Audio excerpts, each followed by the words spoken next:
Hello,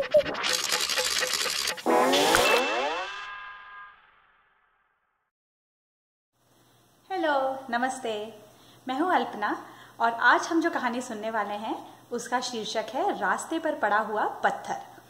ये कहानी मुझे इसलिए पसंद है क्योंकि इसमें बहुत ही अच्छी तरीके से ये बताया गया है कि हमें अपने जिम्मेदारियों का एहसास क्यों होना चाहिए और वो जिम्मेदारी समझने के लिए छोटा या बड़ा होना इससे कोई फर्क नहीं पड़ता है। तो चलिए शुरू करते हैं आज की कहानी, रास्ते पर पड़ा हुआ पत्थर। एक बार एक राजा था। उस राजा ने सोचा कि मुझे अगर ये जानना है कि मेरी प्रजा कितनी जिम्मेदार है और जरूरत पड़ने पर वो कितनी जिम्मेदारी से काम कर सकती है, तो मुझे कोई तरकीब सोचनी पड़ेगी। तो अब राजा ने क्या तरकीब सोची?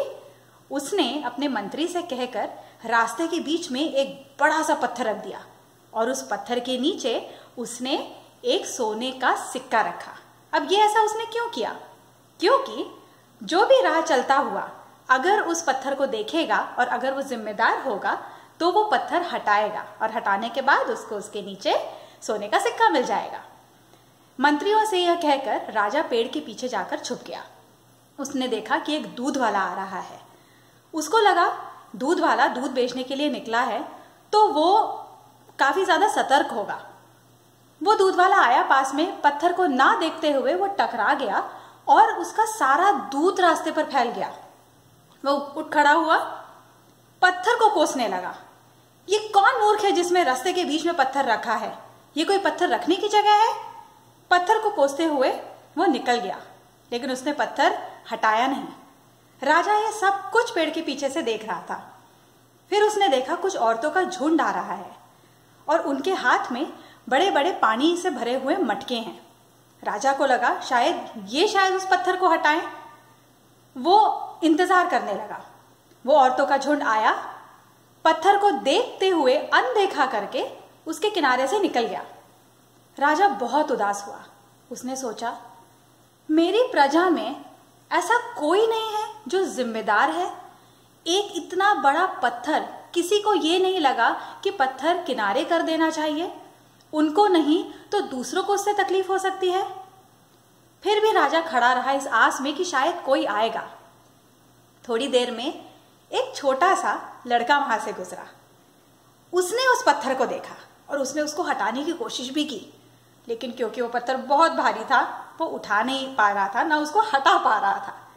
फिर भी उसने बहुत कोशिश की और फिर पत्थर थोड़ा सा किनारे तक तो खिसका के वो लेके चला ही गया। जैसे ही उसने पत्थर खिसकाया उसको उसके नीचे से क्या मिला? एक सोने का सिक्का। वो सिक्का लेकर घर चला गया। अब बताइए आपको क्या लगता है? कहानी यहीं पे खत्म हो जाती है? क्या वो लड़का सिक्का अपने पास रख लेता है? जी नहीं।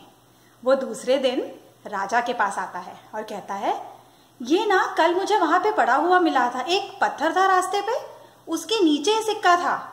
मैंने पत्थर हटाया, मतलब मैं उसको उठा नहीं पाया, लेकिन किनारे पे खिसका दिया और नीचे मुझे सिक्का मिला। लेकिन ये मेरा नहीं है, इसलिए मैं उसको वापस करने आया हूँ। शायद इसको कोई देखता हुआ ढूंढता हुआ आ जाए। जो चीज मेरी नहीं है वो मैं अपने पास नहीं रख सकता। ये सुनकर राजा इतना प्रसन्न हुआ कि ये छोटा सा लड़का जिम्मेदार ही नहीं ईमानदार भी है। और राजा ने वो सिक्का तो उस लड़के को दिया ही साथ उसको बहुत सारे उपहार भी दिए। तो इस कहानी से हमें ये पता चलता है कि जो चीज अपनी नहीं है वो हमें अपने पास नहीं रखनी चाहिए। और दूसरा, किसी भी काम को करने के लिए दूसरे का इंतजार नहीं करना चाहिए कि वो आके उसको काम कर देगा। अगर आपको लगता है कि आपको कदम उठाना चाहिए तो आपको ही पहला कदम उठाना पड़ेगा। मैं आशा करती हूँ आपको आज की ये कहानी अच्छी लगी होगी। हम मिलेंगे जल्दी ही एक अच्छी सी कहानी के साथ। Bye bye.